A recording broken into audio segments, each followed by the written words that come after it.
Okay ना, assume करो कि तुम एक फैमिली डिनर में बैठे हुए हो और डिनर करते तुम बातचीत कर रहे हो बिजनेस और इन्वेस्टमेंट की, क्योंकि तुम्हारे सभी फैमिली मेंबर को ये पता है कि इस साल बिजनेस में अच्छा खासा प्रॉफिट हुआ है। तो इसी कारण तुम्हारे पापा ये बोलते हैं कि इस पैसे को बिजनेस के अलावा और कहीं भी इन्वेस्ट करना चाहिए। बट तुम्हारे पापा हमेशा की तरह प्रॉपर्टी में इन्वेस्ट करने के लिए बोलते हैं। वो बोलते हैं कि भैया प्रॉपर्टी में पैसा लगा दो, वो कभी नहीं डूबता। बट यहाँ पे तुम भी एक जेंजी लड़के हो, तो तुम भी सोशल मीडिया में या फिर यूट्यूब में एसआईपी और स्टॉक मार्केट के बारे में पढ़ा हुआ है, और यही बात तुम अपने पापा को भी समझाते हो कि पापा प्रॉपर्टी से ज्यादा स्टॉक मार्केट भी प्रॉफिट दे सकता है। अब ये बात सुनते ही तुम्हारे फैमिली मेंबर और तुम्हारे पापा बिल्कुल शांत हो जाते हैं, क्योंकि तुम्हारे पापा को स्टॉक मार्केट के बारे में इतना कुछ नहीं पता, और तुम भी स्टॉक मार्केट और एसआईपी के बारे में इतना कुछ जानकारी नहीं रखे हो। तुमने सिर्फ इसकी ऊपर ऊपर से इन्फॉर्मेशन ली हुई है, तो तुम भी तुम्हारे पापा की तरह स्टॉक मार्केट के लिए इतनी कॉन्फिडेंस नहीं हो। तो बस इसी कारण से यहाँ पे ये कन्वर्सेशन पूरी तरह से एंड हो जाती है, और ये हमेशा की तरह है। बट आज की इस वीडियो में वही कन्वर्सेशन को पूरा डिकोड करते हैं, ये अच्छे से पता करते हैं कि प्रॉपर्टी और स्टॉक मार्केट में कौन सबसे ज्यादा पैसा देता है, और ये चीज हम अभी के डाटा और अभी के रेट्स के अकॉर्डिंग पता करेंगे।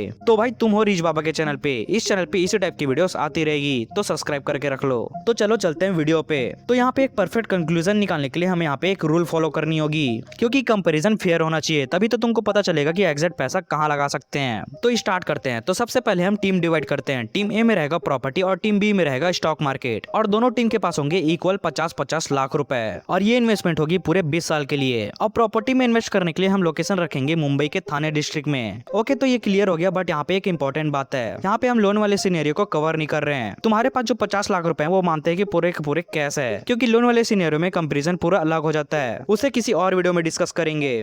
तो अब फाइनली आते हैं राउंड 1 पे, प्रॉपर्टी वाले केस में। तो 2026 के थाने डिस्ट्रिक्ट के कल्याण डोंबिवली के एक्सटेंडेड बेल्ट के प्लेसेस जैसे टीट वाले या फिर नोरल कॉरिडोर के एवरेज रेट रफली 6700 पर स्क्वायर फीट चल रहा है। ये महाराष्ट्र के RERA के रजिस्टर्ड प्रोजेक्ट का करंट एवरेज है। तो तुमको यहाँ पे 50 लाख रुपए में 750 स्क्वायर फीट का 2 BHK का फ्लैट मिल सकता है। अब मान लो कि तुम्हारे ये 50 लाख रुपए का फ्लैट 7 से 8% के CAGR से ग्रो करता रहा, तो आने वाले 20 साल में मतलब 2026 से लेकर 2046 तक यही तुम्हारा 50 लाख रुपए ग्रो होकर 2 करोड़ 14 लाख रुपए में बदल जाएगा। अब ये तो रहा तुम्हारे फ्लैट की वैल्यू। अब देखते हैं कि तुम इस फ्लैट के रेंट से कितना पैसा कमा सकते हो। अगर मान लो तुम इस फ्लैट को रेंट में देते हो, तो आने वाले 20 साल में तुम इससे कितना पैसा अर्न कर सकते हो। तो चलो इसे भी डिकोड करते हैं। अब 2026 में 750 स्क्वायर फीट के 2 BHK फ्लैट का रेंट का प्राइस होता है 15,000 से लेके 23,000 तक। अब आने वाले 20 साल में जैसे जैसे डेवलपमेंट होगी, वैसे वैसे तुम्हारे रेंटल इनकम भी बढ़ेगा। हम यहाँ पे एस्टिमेट समझ लेते हैं कि 2046 तक यहाँ पे होगा 42,000 का पर मंथ का रेंट। अब बढ़ते हुए रेंट के अकॉर्डिंग तुम्हारी 20 साल में टोटल रेंट इनकम होगा करीबन 45 लाख रुपए।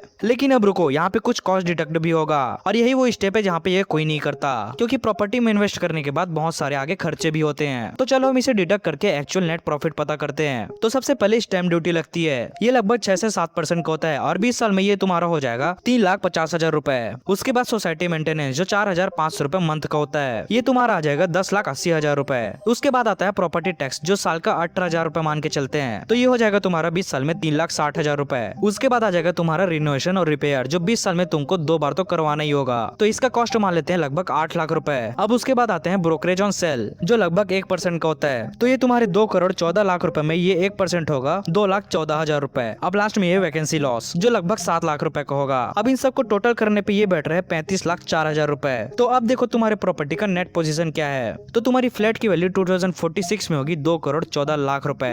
अब इससे तुम रेंटल इनकम की होगी 35 लाख रुपए। अब उसके बाद तुम्हारे 20 साल में खर्चे आ रहे हैं 35,04,000 रुपए। तो अब तुम्हारा नेट प्रॉपर्टी रिटर्न होगा 2 करोड़ 24 लाख रुपए। तो तुमने 50 लाख रुपए से 20 साल में 2 करोड़ 24 लाख रुपए की कमाई की है। तो अब चलते हैं दूसरे साइड पे। अब राउंड 2 निफ्टी 50 का केस देखते हैं। तो यहाँ पे निफ्टी 50 अभी के डेट के हिसाब से 24,000 पॉइंट्स के आसपास चल रही है, जो मार्केट के ऑल टाइम हाई के आसपास है। अब इसमें भी लोग अभी भी डरे हुए हैं कि इसमें भी इन्वेस्ट किया जाए या ना किया जाए, और यही फेयर पिछले जनरेशन वाले लोग को इन्वेस्ट करने से रोकती है। बट चलो अभी के टॉपिक के हिसाब से अभी का डाटा देखते हैं। तो निफ्टी 50 का हिस्टोरिकल CAGR रहा है 13 से 14%, लेकिन हम यहाँ पे कंजर्वेटिव रहेंगे, हम यहाँ पे 12% CAGR लेके चलते हैं। तो चलो अब फाइनली डाटा देखते हैं 2026 से लेके 2046 तक। तो तुमने निफ्टी 50 में 50 लाख रुपए इन्वेस्ट किए हैं, और अभी निफ्टी 50 24,000 पॉइंट्स पे है, एंड हम CAGR एज्यूम कर रहे हैं 12% का। तो इसके अकॉर्डिंग निफ्टी 50 2046 में 2,31,600 पॉइंट्स तक जा सकती है। तो अब हम इसे 50 लाख से इंटू करते हैं, तो 2046 तक तुम्हारा ग्रॉस वैल्यू निकल के आ रहा है 4 करोड़ 82 लाख रुपए। अब यहाँ पे फेयर कंपैरिजन के लिए हम टैक्स और बाकी के डिडक्शन भी देख लेते हैं। तो 2024 के अकॉर्डिंग अब यहाँ पे टैक्स 12.5% का लगता है। तो तुम्हारा हर साल लॉन्ग टर्म गेम टैक्स के अकॉर्डिंग कटेगा 1,25,000 रुपए। अब 2024 के बजट ने LTCG ने रेट चेंज किया है जो 12.5% होगा लॉन्ग टर्म गेम में। मीन्स यहाँ पे तुम्हारा 1,25,000 रुपए हर साल कटेगा। अब आगे बाकी एक्सपेंस रेशियो 0.10% मान लेते हैं तो ये होगा अप्रॉक्स 3,50,000 रुपए।